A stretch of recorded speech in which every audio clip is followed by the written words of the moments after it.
Assalamualaikum warahmatullahi wabarakatuh. Waalaikumsalam. Kami di sini Dr. Sri Purwati dari Hakri dan beserta Sekretaris Hakri Provinsi Bapak Ferry SSDMT akan melakukan in-depth interview bersama Bapak Kadinkes Kabupaten Magetan, Bapak Dr. Rohmat Hidayat ya, dalam rangka penyehatan lingkungan, stunting dan perkembangan daripada kesehatan di Kabupaten Magetan. Itu tidak Pak nggih. Ini mungkin kami akan beberapa pertanyaan untuk Bapak Kadinkes. Mungkin salah satunya yaitu bagaimanakah program penyehatan lingkungan di Kabupaten Magetan.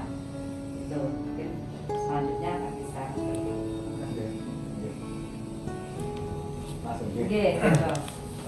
Kedatangannya dan terkait dengan program kesehatan lingkungan di Kabupaten Magetan ini, ya memang ini salah satu menjadi program kesehatan lingkungan merupakan salah satu program wajib ya. Jadi dari upaya kesehatan di masyarakat yang harus kita laksanakan dalam rangka ya mendukung untuk mengatasi permasalahan kesehatan di wilayah Kabupaten Magetan ini. Dan tentunya dalam kita merencanakan ya kegiatan kesehatan, terutama kesehatan lingkungan ini, ya acuan kita adalah RPJM di pembangunan jangka menengah, dan terus sudah kita jabarkan dalam Renstra dan kemudian dalam rencana kerja setiap tahun. Nah, itu yang menjadi acuan kita. Jadi ya seperti yang sudah tercantum dalam DPRD bahwa ya diantaranya indikator yang bisa dilihat adalah desa sehat, desa sehat.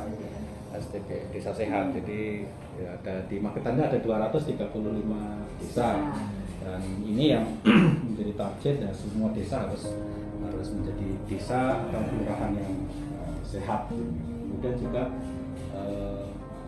persentase daripada desa atau kelurahan yang sudah menerapkan STBM, sanitasi serta berbasis masyarakat. Nah, ini juga ada 5 pilar kan di STBM itu. Itu juga diskursus kita ya, sekitar 10% kalau nggak salah. Mungkin ini Dok, keterlibatan dari tenaga sanitasi lingkungan yang selama ini terkait dengan percepatan penurunan stunting yang ada di Kabupaten Magetan, Ya. itu seperti apa? Ya, tentunya dalam rangka percepatan penanganan dan pencegahan stunting itu kesehatan lingkungan, terutama tenaganya, perannya sangat sangat penting ya.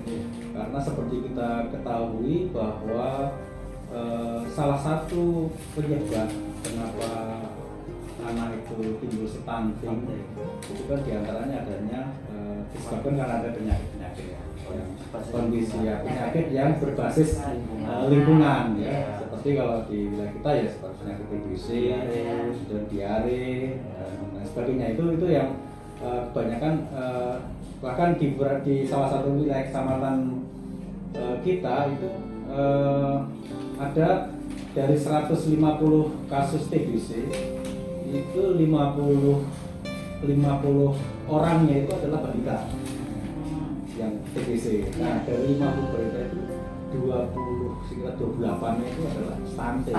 Jadi kan berarti membuktikan ya bahwa penyakit yang berbasis lingkungan itu juga menjadi salah satu penyebab dari stunting. Sehingga peran tenaga kesehatan lingkungan dalam memberikan edukasi kepada masyarakat tentang pentingnya menjaga lingkungan yang sehat supaya masyarakat itu juga sehat.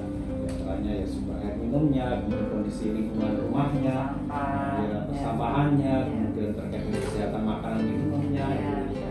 Dari sisi Jepang terkait dengan membantu itu di dalam mengatasi percepatan penurunan ini sudah dirasa cukup atau masih kurang?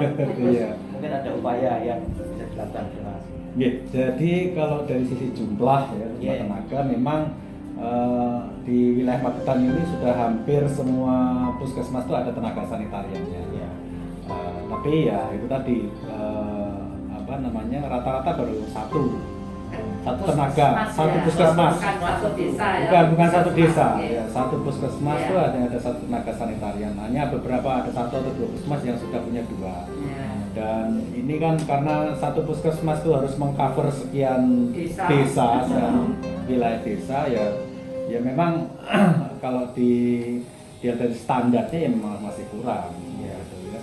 Itu kalau dari sisi analisa jabatannya itu ya paling nggak minimal dua lah setiap puskesmas. Tapi kalau mau misalnya ya dalam satu wilayah desa itu ada satu tenaga yang khusus membidang masalah kesehatan itu akan lebih bagus lagi.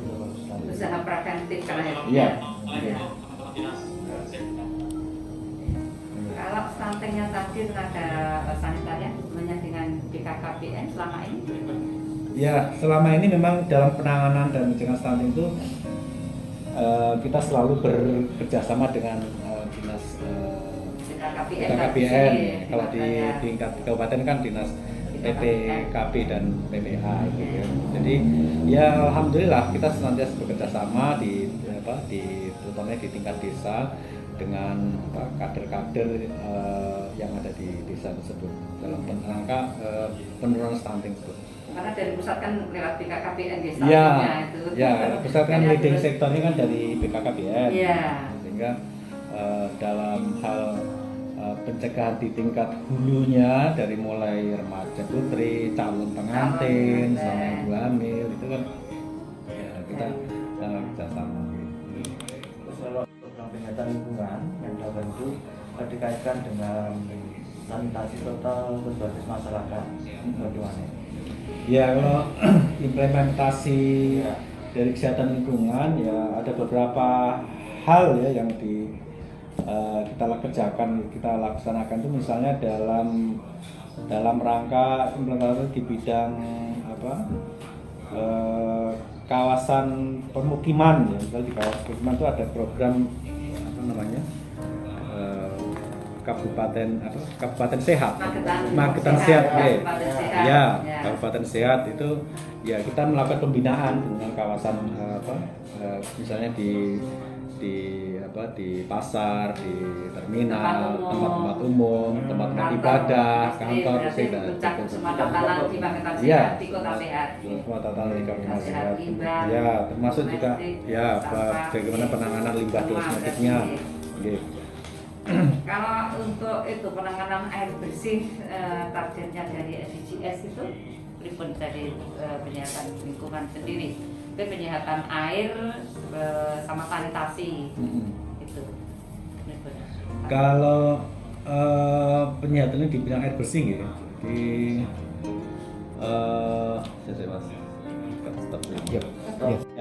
terkait dengan penanganan sanitasi akses terhadap air minum dan sanitasi dalam rangka mencapai target SDGs ya tentunya harus ditingkatkan jalur-jalur pemenuhan sarana air bersihnya.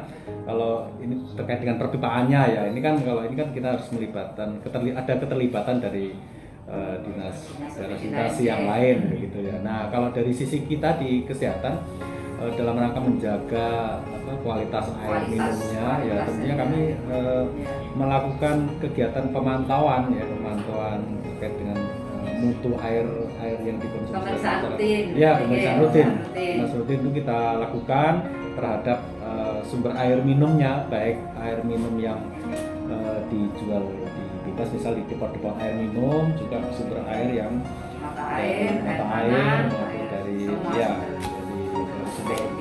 PDAM itu kita lakukan secara rutin ya setiap 2 atau 3 bulan sekali.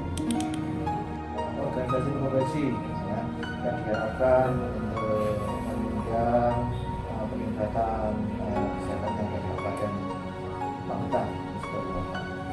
Kita ahli Biasanya ahli. dengan ahli kesehatan lingkungan Ya, perannya. dari PL penyandang lingkungan sanitasi sanitarian. Ya, Kan? ya tentunya kami sangat berharap sekali dari organisasi profesi, utamanya Hakli, untuk juga ikut terlibat dalam mengatasi permasalahan kesehatan lingkungan ini, karena bagaimanapun juga organisasi profesi tersebut adalah organisasi yang menaungi seluruh tenaga-tenaga kesehatan di kesehatan lingkungan. Jadi terkait dengan bagaimana meningkatkan kapasitas tenaga tersebut, meningkatkan update keilmuannya, begitu dan gitu. Sehingga ini kan kita ya sangat mengharapkan ada keterlibatan dari organisasi profesi. Kan memang seperti itu karena semua. Ya, kalau penghargaan saya kira di Magetan itu sudah banyak ya penghargaannya, misalnya STBM, ODF itu ya, ODF. Ya, sudah UTS Nah, ini ya. terus penghargaan dari Swasti Sabah Wistara. Sabah Wistara. Ya. Nah, itu juga. Jadi banyak, terus kemudian juga dari tenaga-tenaga kesehatannya ya, yang kita ikutkan penilaian tenaga Sanitasi teladan kabupaten, provinsi maupun nasional. Ya, alhamdulillah karena dari upaya-upaya yang sudah kita lakukan di kesehatan lingkungan itu ya kita bisa mendapatkan penghargaan dari pemerintah provinsi tentu saja. Kalau dilihat dari segi pembiayaan sekarang atau pendanaan, kita yang dialokasikan untuk kegiatan sanitasi lingkungan itu sampai berapa persen yang berasal dari APBD? Dari APBD ya. Iya. Saya angkanya tidak Persen hafal. ya. Apakah sudah Ya kalau dikatakan mencukupi ya masih belum ya, masih kurang ya, terutama dari APBD ya, karena memang kondisi APBD di Kabupaten Magetan ini kan tidak terlalu besar ya, daerahnya, sehingga ya tapi ya alhamdulillah beberapa program kegiatan yang kita laksanakan itu mendapatkan support dari APBD ya, termasuk juga dalam hal penyediaan instalasi air limbah, dan limbah itu juga ya alhamdulillah ada support.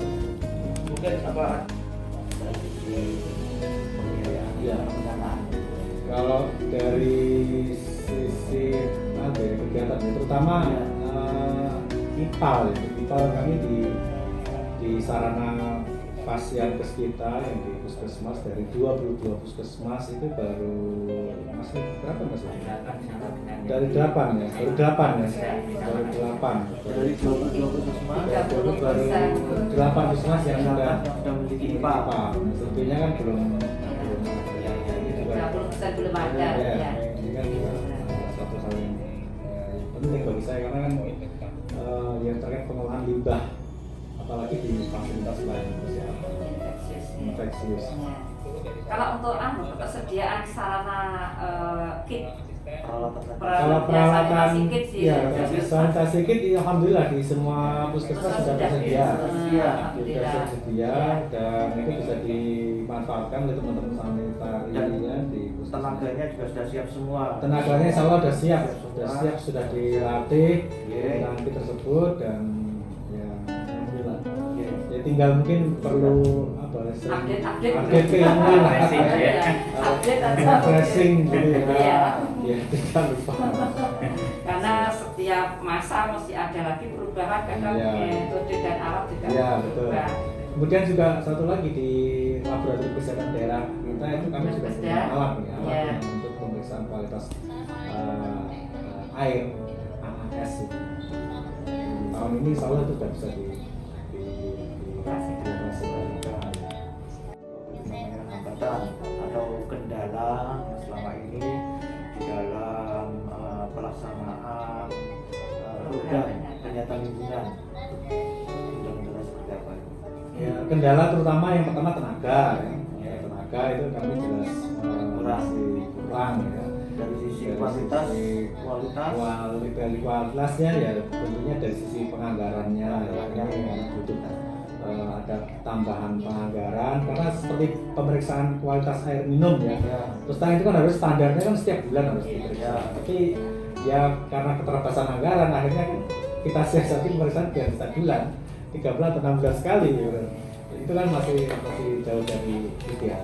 Jadi saya kira itu.